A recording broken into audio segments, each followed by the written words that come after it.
बेटा टॉपिक जो आज हम स्टडी करेंगे वो है बाइलेटरल मोनोपोली। बाइलेटरल मोनोपोली वो मार्केट होती है जिसमें एक तरफ तो मोनोपोली होती है और दूसरी तरफ मोनोपसोनी होती है। दोनों टॉपिक्स आपने पहले किए हुए। मोनोपोली क्या होता है? जिसमें सिंगल सेलर होता है और मोनोपसोनी में सिंगल बायर होता है। ठीक है, मतलब बायर भी सिंगल है और सेलर भी सिंगल है। इस मार्केट को हम बाइलेटरल मोनोपोली कहते हैं। बाइलेटरल मोनोपोली की एग्जांपल ये है कि जैसे एक तरफ लेबर मार्केट है, लेबर ने सभी अपने आप को एक ट्रेड यूनियन में बनाया हुआ है, सिंगल मार्केट है, और एक तरफ एम्प्लॉयर की यूनियन है। तो एक ये लेबर मार्केट सेलर है जो लेबर को सेल करती है, और एम्प्लॉयर की यूनियन ये बायर है जिसने लेबर की सर्विसेज को परचेज करना है। इस बाइलेटरल मोनोपोली में जो इक्विलिब्रियम इस बात पे डिपेंड करता है कि इसकी बार्गेनिंग पावर ज़्यादा है या इसकी बार्गेनिंग पावर ज़्यादा है, और दोनों के ऑब्जेक्टिव डिफरेंट हैं। बायर जो है वो लो प्राइस चार्ज पे कमोडिटी खरीदना चाहता है, और जो सेलर है वो हाई प्राइस पे कमोडिटी को बेचना चाहता है, और जो एक्चुअल प्राइस होगी वो दोनों की बार्गेनिंग स्ट्रेंथ पर डिपेंड करेगी। अगर बायर की बार्गेनिंग पावर ज़्यादा है तो प्राइस लो फिक्स होगी, अगर सेलर की बार्गेनिंग पावर ज़्यादा है तो प्राइस हायर फिक्स होगी। और इस मार्केट में बाइलेटरल मोनोपोली में इक्विलिब्रियम को डिटरमिन करने के लिए ट्रेडिशनल डिमांड एंड सप्लाई वाले रूल नहीं लगते, और इस मार्केट में इक्विलिब्रियम को स्टडी करने के लिए देयर आर दो अप्रोचेस की हेल्प से हम इक्विलिब्रियम को यहाँ पर स्टडी करेंगे। कॉस्ट एंड रेवेन्यू अप्रोच और इंडिफरेंस कर्व अप्रोच। ये कॉस्ट एंड रेवेन्यू कर्व वाली डायग्राम है, ये वाली। ठीक है, पहले हम कॉस्ट एंड रेवेन्यू वाली डायग्राम से इसको करते हैं।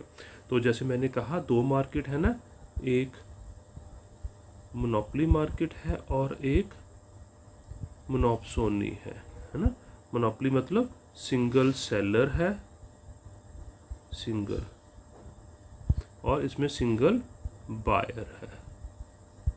ठीक है, मोनोपोली को हम सिंबल M के साथ यूज़ करेंगे, शो करेंगे, और मोनोपसोनी को M' के साथ शो करेंगे। मोनोपोली का इक्विलिब्रियम वहाँ पर होता है जहाँ पर MC = MR होते हैं और MC कर्व MR को नीचे से कट कर रही होती है। ये मोनोपोली का इक्विलिब्रियम है, ये मोनोपोली वाले चैप्टर में हमने पढ़ा हुआ है। और मोनोपसोनी का इक्विलिब्रियम वहाँ पर होता है जहाँ पर margin utility of the monopsonist = marginal cost of the monopsonist, और यहाँ पर M, ये स्मॉल m मतलब मोनोपोली, ये मोनोपसोनी का इक्विलिब्रियम होता है। तो ये इक्विलिब्रियम हमने इस डायग्राम में शो किया हुआ है। मैं ये डायग्राम आपको यहाँ पर बना के बेटा दिखाता हूँ। हॉरिजॉन्टल एक्सिस पर हमने क्वांटिटी को लिया और इधर हमने रेवेन्यू एंड कॉस्ट को लिया। मोनोपोली के AR/MR कर्व है, this is AR curve of monopoly and MR curve of monopoly. This is MC curve of monopoly. Monopoly का इक्विलिब्रियम जैसे मैंने कहा, ये इक्विलिब्रियम का पॉइंट है जहाँ पर MC = MR और MC curve is cutting MR curve from below, और ये मोनोपोली की आउटपुट है, और प्राइस एवरेज रेवेन्यू के बराबर होता है। ये प्राइस है PM, मोनोपोली की प्राइस है, या OP प्राइस है, मोनोपोली प्राइस। ठीक है, मैं यहाँ लिख देता हूँ, मोनोपोली की प्राइस है OP, यानी कि मोनोपोलिस्ट सेलर इस प्राइस पर बेचना चाहता है।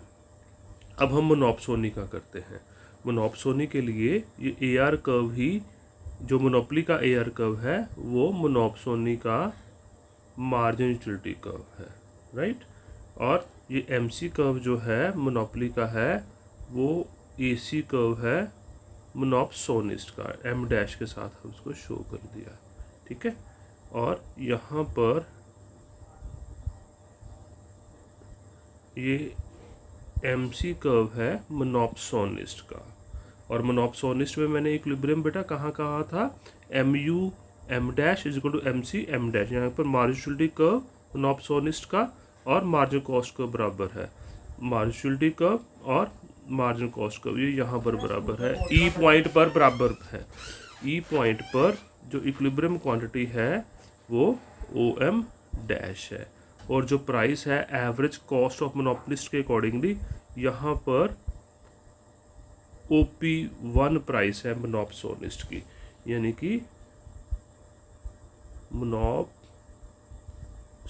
की प्राइस है OP1 इक्विलिब्रियम प्राइस, यानी कि मोनोपसोनिस्ट यानी कि बायर OP1 प्राइस देना चाहता है, कम प्राइस देना चाहता है, और सेलर OP प्राइस चार्ज करना चाहता है, यानी कि हायर प्राइस चार्ज करना चाहता है।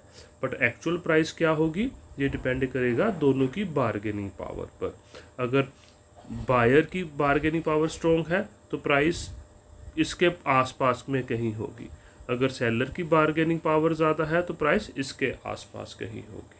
ठीक है, ये हमने कॉस्ट एंड रेवेन्यू कर्व से एक्सप्लेन कर दिया बाइलेटरल मोनोपोली का इक्विलिब्रियम। अब हम बेटा इसको बनाएंगे, इक्विलिब्रियम शो करेंगे इंडिफरेंस कर्व अप्रोच से। ये अगले पेज पे है, इंडिफरेंस कर्व अप्रोच की हेल्प से हम इसके बाइलेटरल मोनोपोली के इक्विलिब्रियम को एक्सप्लेन करते हैं। राइट, तो ये एक डायग्राम बनी हुई है इक्विलिब्रियम की, है ना। इधर बायर यानी कि बायर का मतलब है मोनोपसोनिस्ट, मोनोपसोनिस्ट, और ये सेलर यानी कि मोनोपोली। ठीक है, और ये पहले बायर के 1 2 3 4 इंडिफरेंस कर्व है, और ये सेलर के 4 इंडिफरेंस कर्व है, 1 2 3 एंड 4, S1 S2 S3 और S4। ये वाला है S1 S2 S3 and S4। जो इक्विलिब्रियम होगा बेटा वो इस कॉन्ट्रैक्ट कर्व, ये CC कॉन्ट्रैक्ट कर्व है, इस पर कहीं पर होगा, R R1 R2 and R3, जहाँ पर दोनों के इंडिफरेंस कर्व एक दूसरे के टेंजेंट है। इक्विलिब्रियम हमेशा वहाँ पर होगा जहाँ पर दोनों के इंडिफरेंस कर्व की स्लोप बराबर है, और इस डायग्राम में दोनों मतलब बायर एंड सेलर के इंडिफरेंस कर्व की slope R R1 R2 R3 पर बराबर है। तो R R1 R2 R3 में से कोई एक इक्विलिब्रियम पॉइंट होगा। अगर सेलर की बार्गेनिंग पावर ज़्यादा है तो इक्विलिब्रियम पॉइंट R के आसपास होगा, जहाँ पर उसका सेलर का इंडिफरेंस कर्व हाईएस्ट है। अगर बायर की बार्गेनिंग पावर ज़्यादा है तो इक्विलिब्रियम R3 के आसपास होगा, जहाँ पर बायर का इंडिफरेंस कर्व मैक्सिमम है। इसको मैं आपको बना के भी दिखाता हूँ, यहाँ पर इसको बनाना कैसे है। एक ये एक्सिस है और एक ये वाला एक्सिस है। ये एक्सिस मोनोपसोनिस्ट का यानी कि सेलर का है, और ये बायर का है। इधर क्वांटिटी ऑफ कमोडिटी और इधर मनी इनकम को लिया है। ठीक है, ये पहले सेलर के हम इधर डायग्राम वही वाली बनाते हैं जो आपके नोट्स में है। इधर हमने मतलब डायग्राम में जो पहले की बनी हुई है, इधर हमने बायर का लिया है और इधर हमने सेलर का लिया है। तो मैं सेम चीज़ ही करता हूँ ताकि आपको कंफ्यूजन ना आए।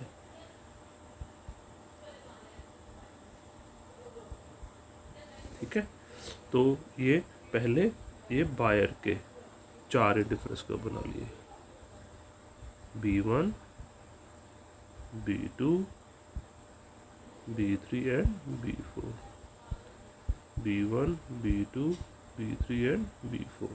और ये मैं कॉन्ट्रैक्ट कर्व पहले ही बनाने लगा हूँ बेटा। वैसे एज पर रूल टेक्निकली बाद में बनना चाहिए, पर मैंने इसको पहले बना लिया।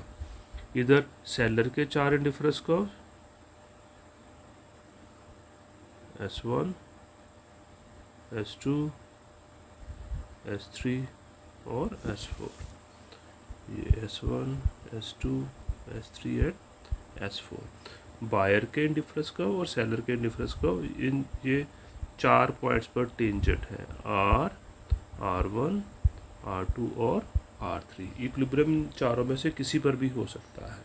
ठीक है, यहाँ पर R4 पर बायर का हाईएस्ट पॉसिबल इंडिफरेंस कर्व है और यहाँ पर सेलर का हाईएस्ट पॉसिबल इंडिफरेंस, यहाँ ये सेलर के लिए सबसे अच्छा पॉइंट है, ये बायर के लिए सबसे अच्छा पॉइंट है। But actual equilibrium R1 R2 R3 किस पर होगा, डिपेंड करेगा दोनों में से किसकी बार्गेनिंग पावर स्ट्रॉन्ग है। अगर बायर की बार्गेनिंग पावर स्ट्रॉन्ग है तो इक्विलिब्रियम इधर की साइड में होगा, यहाँ या यहाँ। अगर सेलर की बार्गेनिंग पावर स्ट्रॉन्ग है तो इक्विलिब्रियम इसके आसपास कहीं पर होगा। ठीक है, तो ये हमारा बेटा ये वाला क्वेश्चन भी कंप्लीट है, बाइलेटरल मोनोपोली वाला। ठीक है, इसको अच्छे से तैयारी करना और डायग्राम्स को बच्चे बार बार बनाना। ओके बेटा, टेक केयर।